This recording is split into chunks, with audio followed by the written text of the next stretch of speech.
How to use the handlebar control. Upon installing the battery on the bike or turning the battery on, the handlebar screen will wake up. Changing pages. To scroll between pages, press the top side button.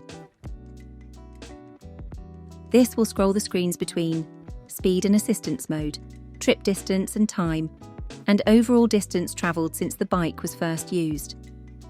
Please note, the trip distance and time resets when you remove or turn off the battery, so remember to make note of mileage before doing so. Changing modes and lights. Rocking the screen up or down changes between assistance modes. The handlebar control also introduces a new range estimation feature.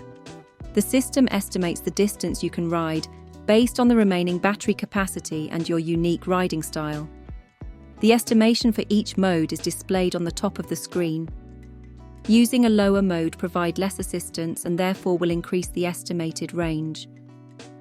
In Mode 0, the bicycle provides no electric assistance. You can use the handlebar control and ride with lights on.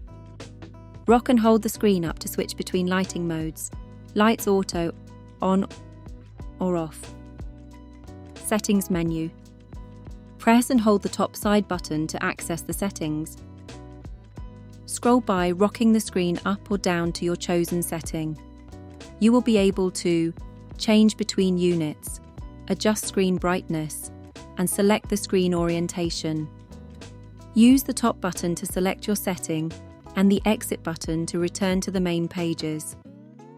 Start Assist, limited to 15 km/h, provides extra power when starting from a standstill, especially helpful on hills. To enable it, press the side bottom button. The screen will turn blue. You have 20 seconds to activate the mode by rocking and holding the screen down while pedaling. As soon as you release the screen, the assistance will stop. Errors. If an error is detected between the handlebar control and the bike, you may see a blank screen or an error screen. Contact your Brompton electric dealer to help diagnose the issue.